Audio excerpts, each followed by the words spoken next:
तो हमको ये समझना चाहिए कि हर आदमी का जो अब क्या कहते हैं उसको, जो एनवायरनमेंट मिला है, जो उनको जो हेरिडिटी जैसे वो आया है, तो वो डिफरेंट टाइप का होता है।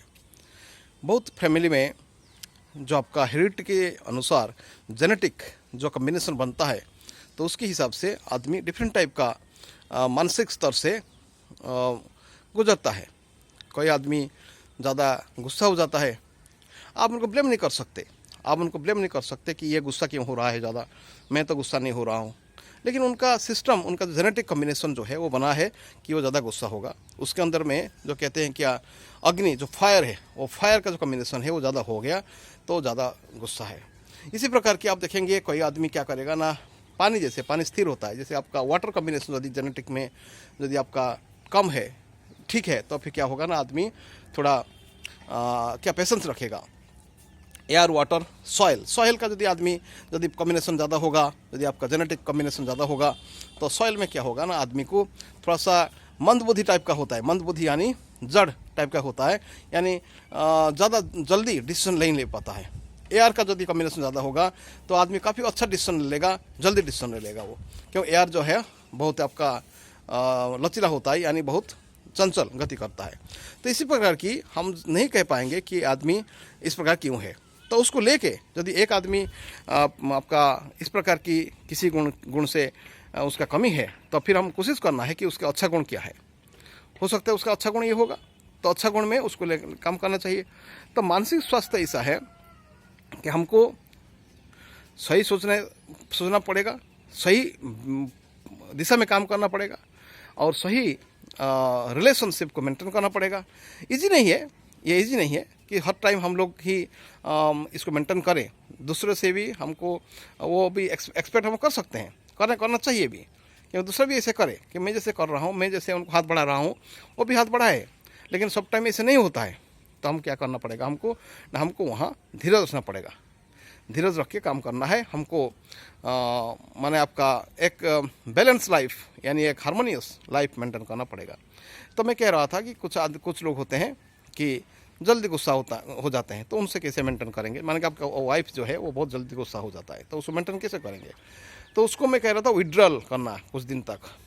विड्रॉल का मतलब होता है पार्शियल विड्रॉल और टेम्पोररी विड्रॉल कहते हैं। परमानेंट विड्रॉल नहीं है कि हम परमानेंट विड्रॉल का मतलब है कि कोई अलग डिसीजन ले लेना, गलत डिसीजन ले लेना।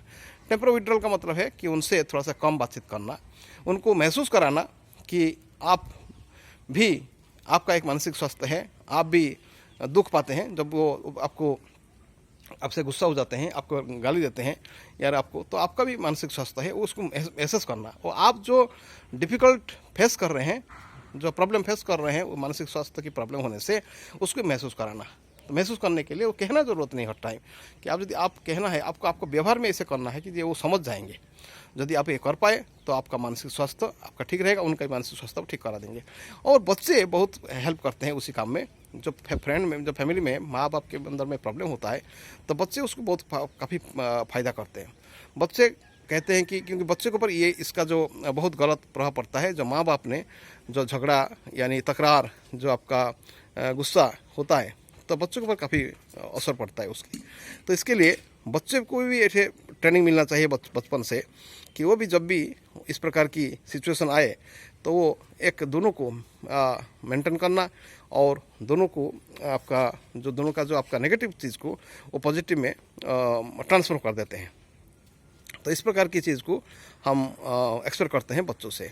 बच्चे बड़े हो जाते हैं जब ये कम होता है, तो हम इस प्रकार की जो मानसिक स्वास्थ्य है उसके ऊपर जब हम बात करेंगे तो उसके ऊपर हमको काफ़ी काम करना ज़रूरी है, क्योंकि एक फैमिली को आपको आगे लेने के लिए आपका दोनों का, हस्बैंड वाइफ का मानसिक स्वास्थ्य इम्पोर्टेंट होता है। उसके बाद हम कहते हैं कि आपका जो फैमिली के जो डिफरेंट अलग जो हम रिलेटिव्स हैं, हमारे जो एक्सटेंडेड फैमिली मेम्बर्स हैं, जैसे कि एक वाइफ का सास ससुर है और एक हस्बैंड का, उनका भी सास ससुर रहते हैं, तो सबके साथ कैसे मेंटेन करेंगे। जैसे कि फैमिली का कार्य हुआ, कोई आपका फंक्शन हुआ, तो उसमें बिल्कुल जाना है, और वो किसी का हो रहा है वो अलग बात है, लेकिन वो आपका जैसे कि आपका वाइफ का घर में कुछ काम हो रहा है, इनका उनका पिताजी घर में कुछ काम हो रहा है, भाई का कुछ शादी हो रहा है, या तो भतीजा को शादी हो रहा है कुछ, तो इसमें आपको पूरा ध्यान देना है पूरा, क्योंकि उसको लगेगा कि मेरा हस्बैंड मेरे साथ है और मैं इसको फुल एंजॉय करेंगे वो। इसी प्रकार की यदि हस्बैंड के घर में कुछ फंक्शन होता है तो वाइफ को भी उसमें आपका जाना चाहिए, कोऑपरेट करना चाहिए, क्योंकि उनका वो आपका ससुर के घर है तो वहाँ भी उनका जो इज्जत है उनसे जुड़ा होता है। तो इस प्रकार की एक दूसरे को ब्लेम नहीं करना, एक दूसरे को समझना, एक दूसरे को दूसरे की बात को आपका सुनना। तो लिसनिंग पावर जो होता है, सुनने की प्रक्रिया जो होता है बहुत इंपॉर्टेंट होता है किसी भी काम में लिसनिंग पावर यदि होता है आदमी का ठीक होता है तो वो बहुत कुछ आगे बढ़ जाता है। तो हम बहुत टाइम में क्या होते हैं ना, हम लोग नहीं सुन के रिएक्ट कर जाते हैं, क्यों नहीं सुनने से हम समझ नहीं पाते हैं कि क्या करना चाहिए। यदि हम सुन लेते हैं चीज़ को तो उसमें हमको फ़ायदा काफ़ी हो जाता है। तो इसमें इस प्रकार की चीज़ को हम ये करेंगे। फिर इमोशन जो चीज़ है, मैं कहा कि काफ़ी लोग होते हैं जो कि इमोशनली बहुत ही कमज़ोर होते हैं, यानी वो डिसीजन नहीं लेने में उनको दिक्कत होता है, यानी कुछ भी चीज़ को रिएक्ट कर जाते हैं।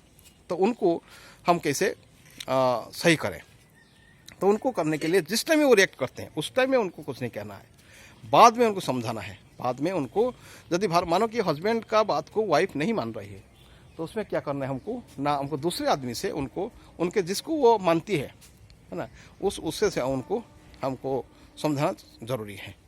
तो इस प्रकार की चीज़ को हमको करके हम अपने जीवन को खुशहाली बना सकते हैं। धन्यवाद।